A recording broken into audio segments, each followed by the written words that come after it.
It's rare for an anime to come out of nowhere and completely dominate the world, but in 2019, Demon Slayer became a global phenomenon. A series that started as a humble manga skyrocketed into one of the highest grossing anime franchises of all time. But here's the question: why? Why did Demon Slayer capture the hearts of millions? Was it the animation, the story, or something deeper? So we're gonna break it all down today. But before we do all that, can you guys drop a like and a comment? It really helped smaller channels like mine grow. Thank y'all, and back to the video. Okay, so let's start with the obvious. Demon Slayer looks absolutely stunning. When Ufotable took over animation duties, they didn't just adapt the manga, they elevated it. Breathing techniques became vibrant, swirling pieces of art on screen. The fight choreography flows just like water, well, no pun intended, and every episode feels like a mini movie, with cinematic camera angles and jaw-dropping effects. Episode 19 wasn't just another anime fight, it was a cultural event. People who didn't even watch anime were talking about Tanjiro's Hinokami Kagura moment. But animation like this isn't common, even in big budget series. Ufotable poured their heart and their employees' souls into making every frame memorable. But let's keep it a buck. Pretty visuals alone don't make a hit. Underneath the sakuga and special effects, Demon Slayer has a story that's simple, but powerful. At its heart, it's about a boy trying to save his sister, a family destroyed by tragedy, and a journey of growth, pain, and hope. Tanjiro isn't just fighting demons, he's fighting for his humanity. And that universal theme connects with everyone, whether you're new to anime or a veteran. Some critics, myself included, call this story basic, but maybe that's the point.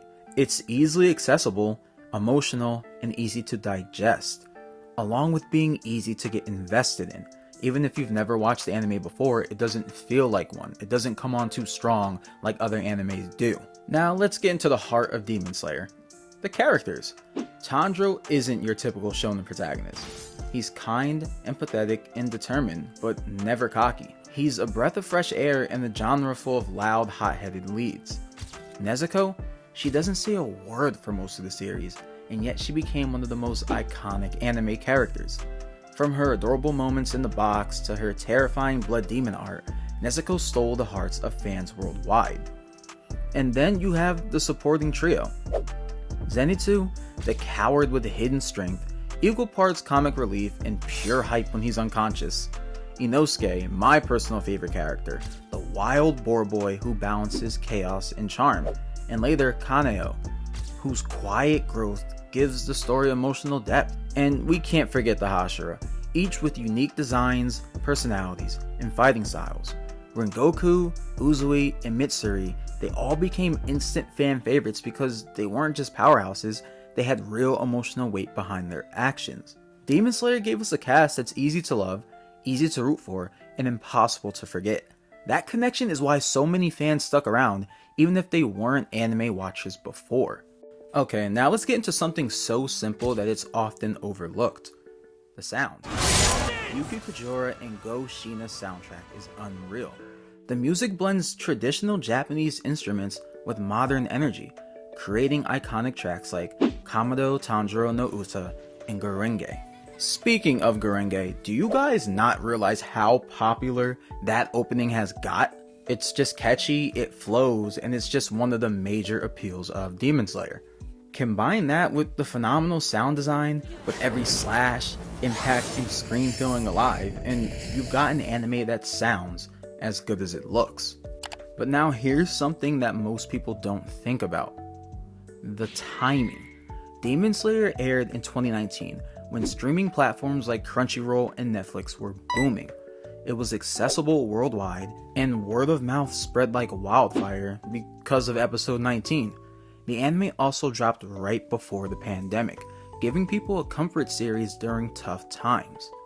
Combine that with TikTok, YouTube AMVs, and memes, and then suddenly everyone was watching it, even people who didn't care about anime before. Not to mention, when AOT was airing and Demon Slayer were airing back to back during season 2, it was insane, going from peak to peak every single week. Demon Slayer literally carried an entire season. And finally, it's the perfect intro anime. Beautiful visuals for newcomers to admire, a heartfelt story that doesn't get too complex, a lovable cast of characters for fans to meme over, and it's easy to recommend to anybody. And when the Mugen Train movie hit theaters, it wasn't just a sequel, it was an event. It became the highest grossing anime movie of all time, even beating out Spirited Away. So to answer that why question from the beginning of the video, it's because Demon Slayer hit the perfect balance. Stunning animation, emotional storytelling, great characters, iconic music, and the perfect timing of its release. Some people will say it's overrated. I don't know, I might fall into that boat a little bit. But there's a reason why it connected with so many people worldwide. It reminded us of why we fell in love with anime in the first place. And that's why Demon Slayer wasn't just popular, it's legendary and nobody can take that away from it. But beyond the stats and records, it connected with something deeper in people. It reminded us that no matter how dark the world gets, kindness and determination still matter. Tanjiro isn't strong because he can cut through demons, he's strong because he never lets go of his humanity. This isn't just an anime about killing monsters, it's an anime about finding light in the darkest places, and that's something everyone can relate to. Demon Slayer didn't just succeed, it changed the game. It proved that anime could stand alongside Hollywood blockbusters and hold its own. It wasn't just popular because of luck, it was popular because it gave people something to believe in. And maybe that's why Demon Slayer will always be remembered, not as a trend, but as a phenomenon. But the real question, was Demon Slayer the perfect storm of timing and beauty, or did it truly earn its place as one of the greatest anime of all time? Let me know what you guys think in the comments below. And until next time, guys.